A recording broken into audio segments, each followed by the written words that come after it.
کوئی جزیرہ تھا، وہاں کا سیاسی نظم یہ تھا کہ سال کی آخری تاریخ کو جو ان کا موجودہ بادشاہ ہوتا اس کو جنگل میں چھوڑتے اور نیا بادشاہ لینے کے لیے وہ ساحل پہ آ جاتے۔ جو پہلا شخص ساحل پہ اترتا اس کو اپنا حکمران مان لیتے۔ جو بھی حکمران بن جاتا وہ خوش ہو جاتا، حالانکہ اس کو بتا دیتے کہ ایک سال کے لیے تجھے منتخب کیا ہے، سال کی آخری تاریخ کو تخت سے اٹھائیں گے، باندھیں گے، جکڑیں گے، اور اسی جزیرے کے دوسرے کنارے ایک جنگل ہے جہاں خاردار جھاڑیاں اور موذی جانور ہیں، وہاں تجھے پھینک دیں گے۔ وہ بھول جاتا، کہتا دیکھی جائے گی۔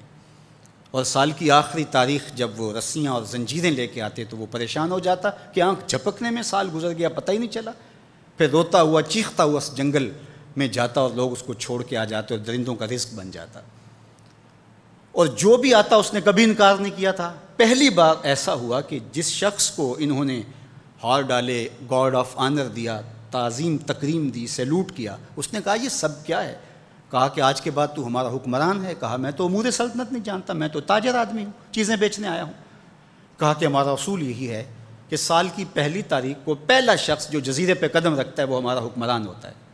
اس نے کہا میں تو امور سلطنت کو نہیں جانتا، تو یہ کس طرح ذمہ داری قبول کر سکتا ہوں؟ انہوں نے کہا کہ تمہیں کرنا ہوگی، اس کے علاوہ کوئی راستہ نہیں ہے، ہمارا یہ قانون ہے، ضابطہ ہے، اور یہ بھی بتا دیں کہ سال کی آخری تاریخ کو تجھے اسی جنگل کے دوسرے کنارے چھوڑائیں گے جہاں موذی جانوروں کا رین بسیرا ہے۔ تو اس نے کہا اگر انجام اتنا دردناک اور خطرناک ہے پھر تو میں بالکل جانے کے لیے تیار نہیں ہوں۔ تو انہوں نے کہا تو چاہے نہ چاہے باندھ کے بھی تخت پہ بٹھانا پڑا تمہیں بٹھائیں گے۔ اس نے کہا اچھا مجھے یہ بتاؤ کہ سال بعد میری بات مانو گے یا نہیں؟ انہوں نے کہا کہ ہاں، قانون میں تو ترمیم نہیں کر پائے گا، لیکن یہ ہوگا کہ تیرے انتظامی حکم ہم ماننے پہ مجبور ہوں گے۔ اس نے کہا ٹھیک ہے، میں تمہارا حکمران بننے کے لیے تیار ہوں۔ رومی بولتے ہیں کہ جب بھی کوئی شخص تخت نشین ہوتا تو وہ بھول جاتا کہ میرے 7 سال کی آخری تاریخ میں کیا ہونے والا ہے۔ وہ عیش و عشرت کرتا اور یوں وقت گزارتا، سال کی آخری تاریخ آنکھ جھپکنے میں آ جاتی۔ لیکن یہ پہلا شخص تھا، تخت نشین ہوتے اس نے پہلا حکم نامہ جاری یہ کیا کہ کمانڈوز بلائے جائیں۔ بلائے گئے، کہا اس جنگل میں چلے جاؤ جہاں تم بادشاہوں کو پھینک کے آتے ہو اور وہاں کے موذی جانور کاٹ ڈالو۔ پھر بلدیہ کے ملازمین بلائے، کہا جاؤ جا کے وہاں کی جھاڑیاں کاٹو۔ پھر معمار بلائے، کہا جا کے وہاں محل تیار کرو۔ کچھ لوگوں کو بلایا، کہا جا کے وہاں پھول لگاؤ، پھلدار درخت لگاؤ، سایہ دار شجر لگاؤ۔ پوری حکومتی مشینری اس جنگل کو کٹوانے، وہاں کے موذی جانور قتل کروانے اور وہاں خوبصورت محل بنوانے، کنویں کھدوانے اور پھلدار درخت لگوانے میں صرف کر دی۔ اب سال کی آخری تاریخ کو جب وہ زنجیریں لے کر آئے تو اس نے کہا کہ مجھے کیوں جکڑتے ہو، میں خود جانے کے لیے تیار ہوں۔ اس لیے کہ یہ اس تخت پہ آرام سے نہ بیٹھا، یہاں بیٹھ کے تیاری وہاں کی کرتا رہا جہاں اس نے جانا تھا۔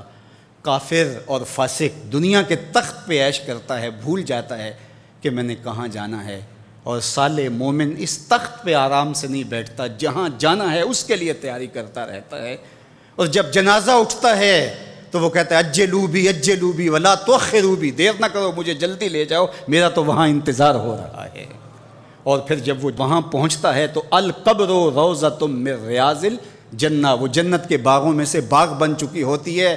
وہ سارے تھور، ساری جھاڑیاں، ساری آگ اور وہاں کے سارے بھڑکتے ہوئے شعلے بجھا چکا ہوتا ہے، اپنے اعمال کے لشکر بھیج کے۔ ہم نے دیکھنا ہے کہ ہم یہاں آخرت کے لیے کچھ بھیج رہے ہیں کہ یہیں سب کچھ لٹا رہے ہیں۔ دنیا کے مختلف ممالک میں جانا ہوتا ہے۔ تو ایک دفعہ میں اٹلی گیا تو وہاں ایک شہر میں مجھے کچھ دوست لے گئے، تو وہ چھوٹا سا گھر تھا، تو 20 سے 30 لوگ وہاں رہ رہے تھے۔ تو میں بڑا حیرت زدہ ہوا، تو میں نے کہا کہ آپ یہاں تنگ سی جگہ پہ 20-25 لوگ رہ رہے ہیں، تو اتنی مشکل میں کیوں رہ رہے ہیں؟ تو کوئی بڑا سا گھر خرید لیں، آسودہ رہیں۔ تو انہوں نے کہا کہ جناب آپ ہمارے علاقے میں جا کے دیکھیں، 5-5 کنال کے گھر ہم نے وہاں شروع کیے ہیں۔ ہم یہاں کمائی کرنے آئے ہیں، عیش کرنا تھوڑے آئے ہیں۔ ہم تو چند سالوں کے لیے یہاں آئے ہیں، اس لیے ہم یہاں سے کماتے ہیں، بھیجتے وہاں ہے جہاں ہم نے ہمیشہ جا کے رہنا ہے۔ میں نے کہا یہی تو میں سمجھانے آیا ہوں، جہاں جتنا رہنا ہے وہاں کا انتظام بھی اس حساب سے کرو۔ حضور نے فرمایا کن فی الدنیا کأنک غریب او عابر السبیل، دنیا میں ایسے رہو جس طرح مسافر اجنبی رہتا ہے۔